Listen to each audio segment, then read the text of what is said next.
Good morning, everybody! Good morning! It's JPRP28, and today I have a battle for you guys against the one, the only HoodlumScrafty. Some of you guys probably know who he is.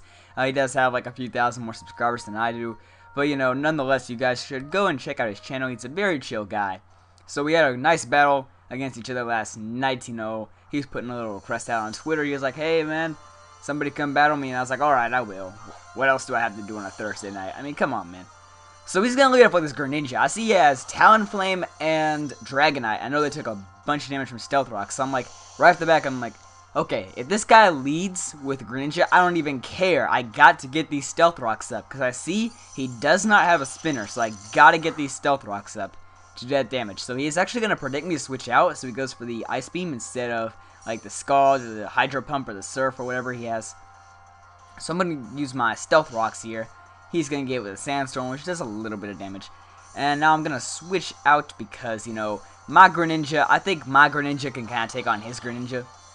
So he's going to go for the Surf, and that is going to change him back into the Water type. Now, I'm not really concerned about him outspeeding me in the next turn and, you know, changing his type again. Because I actually have a timid nature, so that is going to make my Greninja a bit faster than his. So on this turn, I'm going to pull out the Grass Knot from pretty much nowhere and just smack him.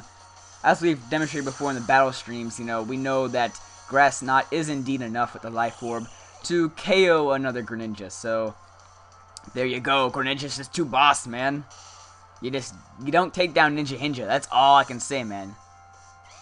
So he's going to go into his Talonflame, and as I said, it's going to take a massive amount of damage from Stealth Rocks. So I know, like, if I can force this guy out, then he's done. He's absolutely done. So I go back into my Tyranitar, predicting the Brave Bird or the Fire move. And that is indeed what he is going to do. My Tyranitar is going to take that like a boss, because he's a freaking rock type, and, you know, he doesn't even give a crap. So this guy is damaged by recoil, so it is pretty much to the point where if he switches out, then the next time he switches in, he will die from Stealth Rocks. So yeah, it sucks to be you, Talonflame. He's going to go for the U-turn, so that's like suicide for him. I am going to get very, very lucky and live with 8 HP. Now here I'm just thinking, please switch into anything besides Scrafty, because if he goes into Scrafty, he can start Dragon Dancing, and he goes into Scrafty. Woo, freaking do. Okay.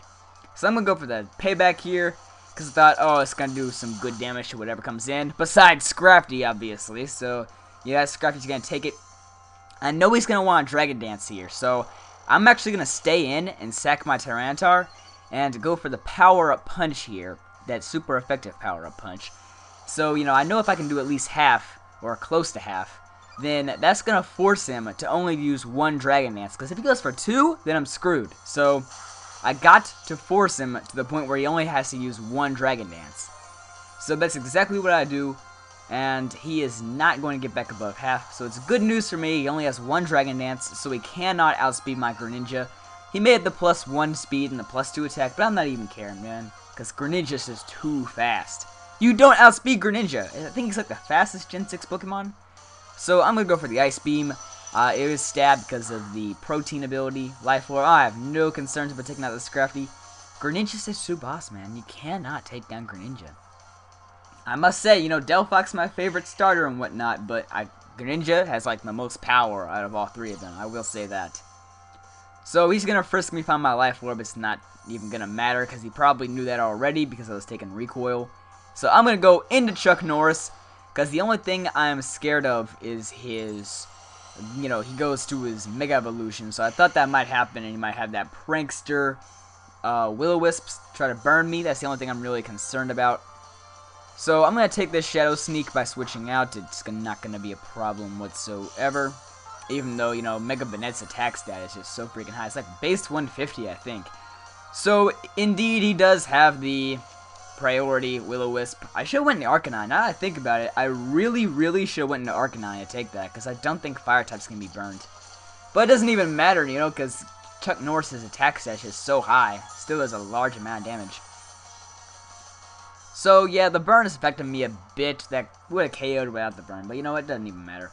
Will-O-Wisp is just so powerful, though, in this generation, because they, like, upped the accuracy by, like, 10%, so it's really, really good now.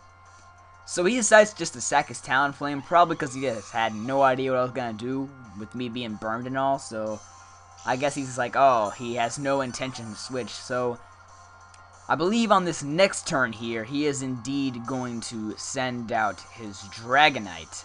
Now, just like before with Scrafty, I know he probably wants to Dragon Dance, and so because of that, I cannot switch out, and I have to go for the Stone Edge, because if I don't, he's going to get up that crucial second Dragon Dance. I mean, nothing in the entire world can just take on 2 Dragon Dances. That's a Choice Scarf and a Choice Band's power on one Pokemon. It can still use different moves. I mean, that is how powerful 2 Dragon Dances are, and I just cannot allow that, because nobody on my team has priority, nobody on my team is scarfed.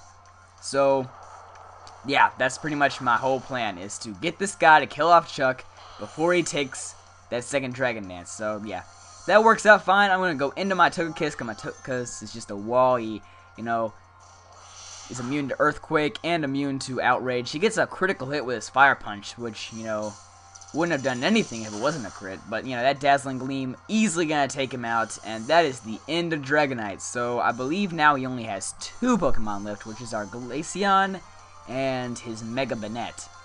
So I have no idea what Glaceon's speed is, so I'm just going to stay in here. It didn't really matter, because I figured, hey, I've already taken out the Dragonite. What do I need Togekiss for? So I allow Togekiss to die here. I go into Zao my Arcanine. And, you know, because it's not a real battle unless Arcanine hits the field. Are you kidding me, man? No, it's not a real battle until Arcanine comes to town. So he decides he's going to save his Glaceon for whatever reason. Go back into Mega Banette. Wow, I can't say that for some odd reason. Mega Banette. Ooh. So I'm going to smack him with a Fair Blitz. He is done. He is so done, man. And that is the end of Mega Banette. So here he comes back into his Glaceon. It is his final Pokemon, and as you can probably imagine, he's gonna get smacked as well. But before he does that, he is indeed gonna, you know, go out fight and go for the Shadow Ball, and it will do just under half. So yeah, good game, HoodlumScrafty. That was a very fun match, a nice 3-0, I believe. So I highly encourage you guys to check out HoodlumScrafty's channel. He's a very chill guy, as I already said earlier. You know, thank you guys for watching this video. Be sure to rate, comment, subscribe, and I'll see you guys next time.